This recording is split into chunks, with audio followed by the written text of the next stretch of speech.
It's your boy eBay Fight Predictions in the building, and this is your UFC fight night. Dominick Cruz versus Marlon Vera, UFC San Diego, full card predictions and breakdown. Really phenomenal main event. Card is whatever, but the main event sells itself. When you have Dominick Cruz on the main event, and also you have Vera on the fight card, man, it makes up for the whole entire card. Obviously, that's all, everything. That's the fight everyone wants to watch. The card could be boring, right? But the main event will steal the show. We all know it. And it's in San Diego, Cruz's hometown. But before we talk about the card and the main event, don't forget to subscribe, like, comment, and share the video. Let's get this eBay Fight Prediction Nation growing. Don't forget to also follow me on my Twitter and my Instagram. All those links will be down below in the description box. And you know, I do respond sometimes, so I'm not one of those guys that's like, oh, I'm too good to talk to the fans. But yeah, it is what it is. But yeah, let's talk about the current jerker of the night. Actually, this is on short notice. Jason Witt versus Josh Quinlan. So they weren't able to make the fight card on, what's it called, last week's, right? So I talked about this in my other video, and I'll just, if you want to watch a more in-depth breakdown of it, you can go check that out. But I'm rocking with Josh Quinn because of the power and the lack of durability of Jason Witt, even though there is a wrestling threat for Jason Witt over Josh Quinn. But I'm rocking with the 5-0 guy over Jason Witt. I think just the durability and the lack of durability of Jason Witt is just it's over for him. And I'm rocking with Josh Quinn by first round KO. But yeah, let's talk about Youssef Zalal versus Damon Blackshear. I think that's how you say him. Blackshear's actually really good. I like the kid, man. He looks really legit. He's lost to really good wrestlers like Danny Sabatello, but ever since then, he's been on point. The striking looks good. Even his own grappling looks pretty good. Zalal, man, he had a lot of high expectations, but the guys he's lost to are somewhat decent. Obviously, Ilya Taporia is now ranked. The Choi fight was interesting, but he did lose that. And Choi has been like up and down. He's had moments where you're like, wow, like when he knocked out Julian Erosa, he was like, oh my God, maybe this kid's good.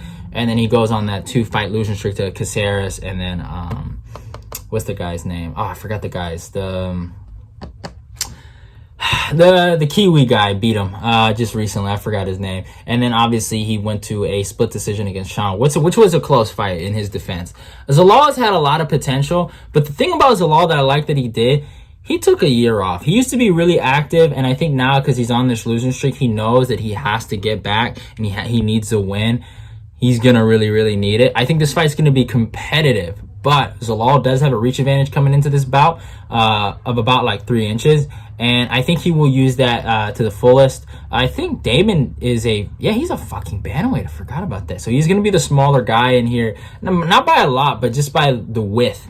Height-wise, and they're not that, I think they're the same height, but I think, what's his name? Zalal is going to have more muscle. I think he's going to be a lot stronger. And I think he'll be able to deny some of the grappling attempts by Damon or Damon. I don't know how you say the kid's first name, but the Monster. That's actually that's a nice nickname. But yeah, I'm rocking with Youssef Zalal by decision. He needs to win more than anything. But yeah, Blackshear is actually really good. I like the kid. He has a lot of potential. Next fight, Ode Osbourne versus Tyson Nam.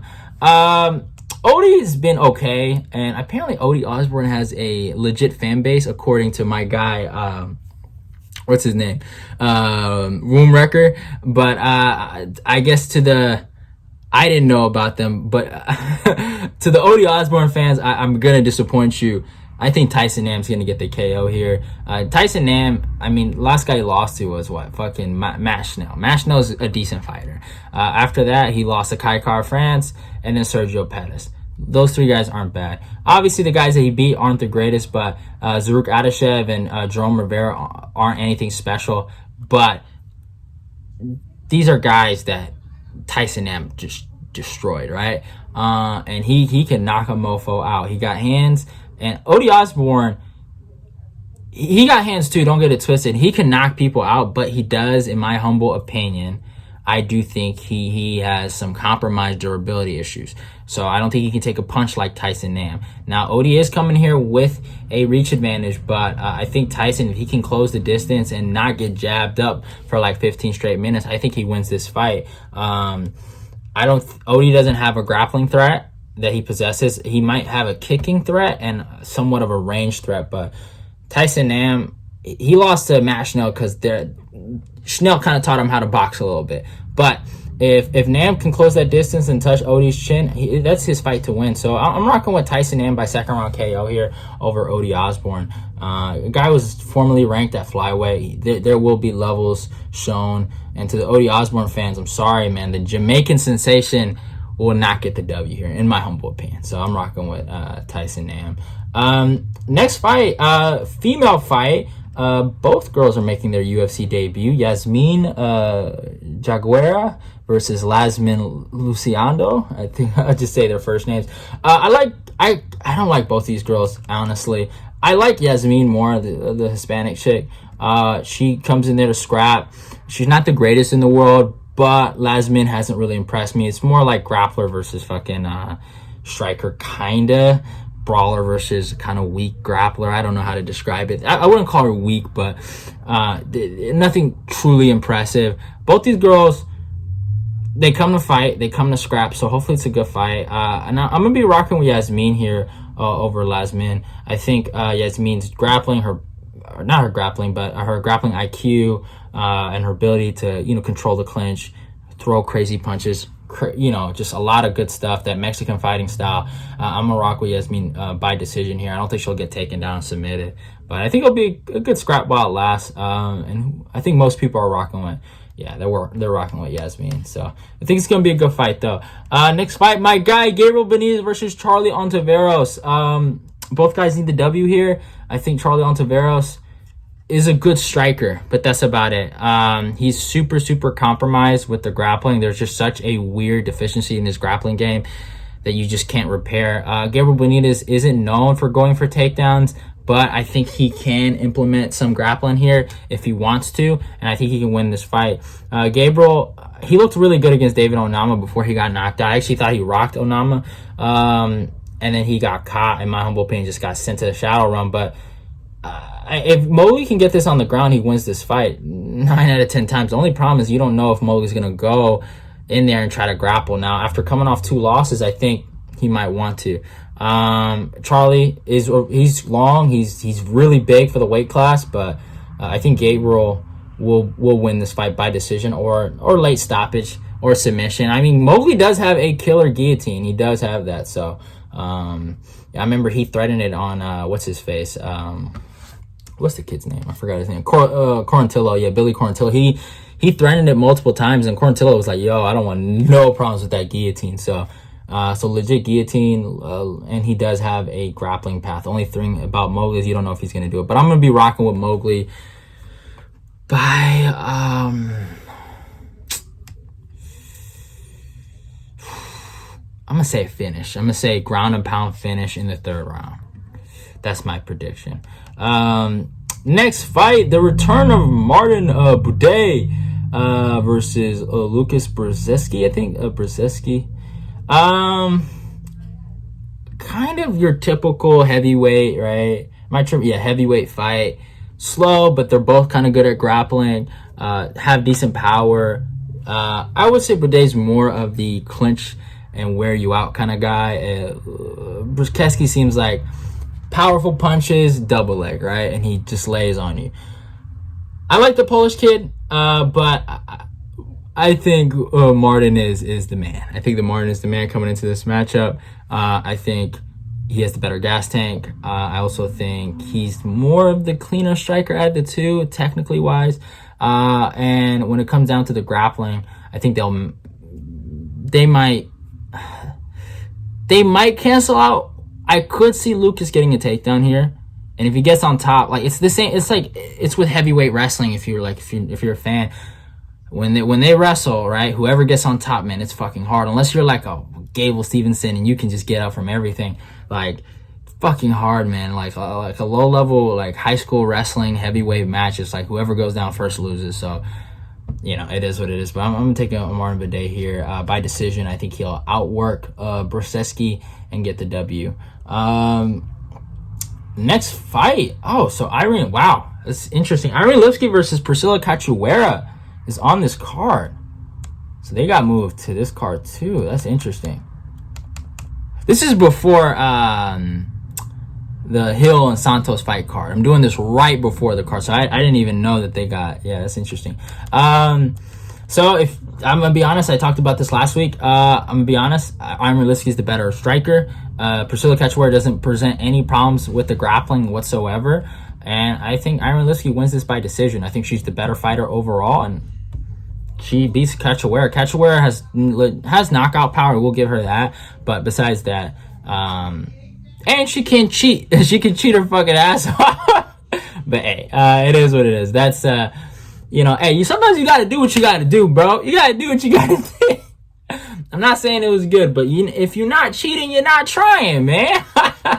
So it is what it is. But I think Irene Lipski will probably make sure, even if there is any cheating involved, that she still will get the W. So I'm rocking with Lipski here over Cachoeira. Next fight, Angela Hill versus Lupita Godinez. This is a good fight. I'm actually kind of hyped for this. Lupita is someone I'm actually kind of interested in. I'm not really interested in a lot of female prospects, no disrespect. But she's really good, man. Lupi, good wrestling, decent striking. And yeah, I like her mentality. You know, I don't know if she has a wrestling background necessarily. I don't know if she just got into wrestling, but man, I looked at her IG. Looks like she does like some open freestyle tournaments, and she just goes there and just puts in work. The girl has really good wrestling. Chain wrestling is good too. The way her penetration step is good. Everything she does in there is solid. I got a bit of a booger in my nose. Got it out though, thankfully. But yeah, everything she does in there is solid. It really is. And I think Lupi gets the W here. Angela Hill has always had problems with grapplers. It'll be the truth, all right, of her career. She'll feel like she won when she really, she might have won a few of these fights, but I don't care. I'm not the biggest Angela Hill fan. And she's 37 years old. Lupi's going into her prime at 28. Hopefully Lupi ends the Angela Hill UFC career. No disrespect to Hill, but I've seen enough. And yeah, it is what it is. Love y'all, and goodbye. I'm sorry, y'all. I seen a text message, man. I don't know. I blanked out. I was like ready to cut the video, but I'm sorry. Yeah. Next fight, man. A little brain shortage right there. David Onama versus Nate Landwehr. This is one of the fights I'm actually kind of hyped for. This is a good scrap, and I think this is a good spot for Nate Landwehr to not shock the world, but really to get a W here. I think David Onama is really good and he has a lot of potential, but I've noticed with Nate Landwehr, if you throw a knee on that mofo, he's fucking done. Now, might David learn how to throw a flying knee? Maybe. And he knock Nate Landwehr out? Maybe. But I don't think he possessed that. He was getting boxed up by his last opponent. His grappling saved him here. And Nate Landwehr is the Dagestani killer. He's the Russian humbler. The man is from Tennessee. He doesn't care. He has some decent boxing skills. More of an offensive boxing game than anything. Defensively, he needs work, but his offensive pressure is good. And his wrestling really, I was like, whoa. That was like impressive what he was able to do to fucking Ludwig Klein. Completely washed him out, man. Made him look bad. And Ludwig's just coming off a win. So, I think Nate Landwehr gets the W here. I'm rocking with Nate Landwehr by decision. I think the wrestling, the punching output, his chin is somewhat compromised, but you look at the shots he's taken, I don't think it's even fair to say his chin is compromised. A knee like that, like both times, he got hit with two big knees from Herbert Burns. I know, not the greatest guy to lose to. It's a really bad look. But knees like that land, I don't care who you are, you could get hurt from that. And then Julian Erosa got him. I think this is Nate Landwehr's fights to win. I really think a lot of people are going to be surprised. Onama's a good fighter, but we're gonna see if he's the truth. We're gonna see. But yeah, I'm rocking with Nate Landwehr here to get the W over David Onama. Next fight, Nunes versus Cynthia Calvillo. This is a fight I talked about a while back when they were scheduled. I forgot what card they were scheduled for, but yeah, I'm rocking with Nunes. I think she's gonna get the W just like her girl Amanda Nunes. I think she's the better striker out of the two. Cynthia Calvillo's wrestling has completely decreased. She doesn't shoot for takedowns. She's more looking for clinch takedowns or body locks, and she doesn't get them. She's always had a decent double leg, but in my opinion, ever since the Katlyn Chookagian fight, where Katlyn was stuffing her takedown, she has been so, I don't know what it is, like shot reliant. Like she doesn't want to shoot. She's almost like, and don't get it twisted, as a wrestler, you have to find the perfect timing for it. Sometimes you can't rush takedowns and then you'll get sprawled, right? It's like I compare takedowns to even like boxing combinations or certain punches you want to throw at certain moments, right? The timing and opportunity needs to be there. And I feel like Calvillo has almost like psyched herself out. I'm telling y'all, I wouldn't be surprised if Calvillo doesn't shoot for one takedown. I'm not saying she forgot how to wrestle, but it looks like she's been shook to wrestle. To get finished like that by fucking Angela Lee is just embarrassing. I like Angela Lee, nothing against the girl. She can crack. We've seen in her last fight, but I'm sorry, man. I think Nina Nunes is the better striker out of the two, and I don't think the grappling will be as big of a factor as some people might think. And both girls are not that far apart in age. Like, it's crazy. So I think Nina gets the W here. Next fight, Gerald Meerschaert versus Bruno Silva. This is an interesting one. I like GM3. GM3 is the man.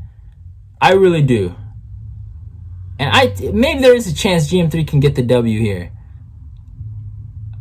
And you know what? I'm rocking with GM3. I know he's coming off a loss to Jocko, but I've always been so kind of like against Bruno Silva. I know the Pierre fight has upped his goddamn stock, and obviously he beat Andrew Sanchez and he beat Jordan Wright. So he beat some and Wellington Turman. He beat some decent guys. Obviously he has a type of guys he beat, grapplers, right? But GM3, he's the myth and the legend, man. Like he does not disappoint, man. He has the reach advantage coming into this fight. And I think if he applies a good jab, if he can just get this fight on the ground, this is his fight to win. He is incredibly more better than Bruno Silva, like on the ground. Striking wise, I would say Silva has a power advantage, but I don't know if he has a striking technical advantage, you know? And I think people are gonna be blinded by that performance against Pierre and think this guy is complete, man. Wellington Turman almost had him. Same thing with Sanchez. Jordan Wright is whatever. Okay, that guy's not that good. But no disrespect to what's his name, the Los Angeles Ninja, or whatever the fuck he calls himself. But yeah. I'm rocking GM3 by third round submission over Bruno Silva, but this is going to be an interesting fight. But yeah, doesn't matter. GM3 could get knocked down 7 times, but he'll always find a way to win. Just trust the process, all right? Trust him. You just got to trust him, all right? Could go out there and do a Jocko, but you never know. And in the co-main event, Devin Clark versus Azamat Murzakanov, I think that's how you say his name. This is a good fight. Man, both guys didn't look great in their fights. Azamat had a problem. He had a real legit problem, man, with that kid Tafon, man, and it was not going his way until he found that knee. And then Devin Clark, he looked good against William Knight. Don't get it twisted, but he didn't look good. He just got the finish, right? So both guys didn't look too great in their last fights, but they've shown, like, especially Devin Clark, he's shown like sparks of greatness, right? Like he's shown that, you know, he beat a guy like Alonzo Minifield. Like he has shown something to us, right? And he can be something in the sport, but he always has a problem with a guy that is either close to being ranked, right, or ranked, right? Like he showed against Ian Kutalaba and then Anthony Smith that he just can't hang, and then Rakic, right, all that. But you know, he knocked down Rakic, right? If you remember that fight, he's had moments, but the problem is he just never has reached his full potential, I feel like. He's 32. He still has time. I like the kid. I really do. He's a good kid. His last fight was at heavyweight, so it was a good thing. Now he's going to have to go back to 205, I'm pretty sure. It's a hard fight for me to pick. I'm going to rock with Azamat with not too much confidence. This is a pass for me when it comes down to betting. It's very 50-50, honestly. But I'm rocking with Azamat here. I just think he can defensively wrestle. His boxing is good. I think he can beat Devin Clark. Now, Devin Clark is the veteran in the UFC, and he has more fights, so he could show Azamat a lesson on wrestling, but hey, I'm rocking with Azamat here by decision. I'll say decision. And in the main event, I do have a breakdown on this. Go check that out. I know some of you guys enjoyed it, so I appreciate all the feedback I got on that. I'm rocking with Dominick Cruz. You already know I'm a Dominick Cruz fanboy. And Dominick Cruz has taken guys down like TJ Dillashaw. And if you're telling me he can't take a guy like Marlon Vera down, then you're fucking crazy. I think Cruz, he can out-wrestle Vera. I think his striking style will be a problem for Vera. It will take him a minute to figure out. And Vera's already a slow start. Now, here's what Vera should be looking at. Basically what he did in the Rob Font fight. Find those slight moments, right, where you can touch him, right, and then knock him down. He should try to combine what Cody Garbrandt and Henry Cejudo did. Something I didn't bring up in my breakdown, actually. If he can attack the legs, now I did say that he should try to attack the legs of Cruz. He has a chance. But Pedro tried to do it. He didn't have a lot of success. He's going to have to combine, and I know he's been really working on that lead hook with Jason Pro. He's going to have to combine that lead hook and those rear leg kicks together. He's going to have to target certain moments where Dominick is dipping his head on the other side and really catch it. That's what Cody was able to do. Cody's such a good hooker. He throws that hook so fast, right? And against Cruz, a lot of those knockdowns were coming from those hooks, right? And that's what Cheeto's gonna have to really focus on is getting knockdowns or getting a finish. I don't think he can win a decision or a point fucking contest against Dominick Cruz. Dominick Cruz has cardio for days, and he you can call him the decisionator, but he knows how to win a decision.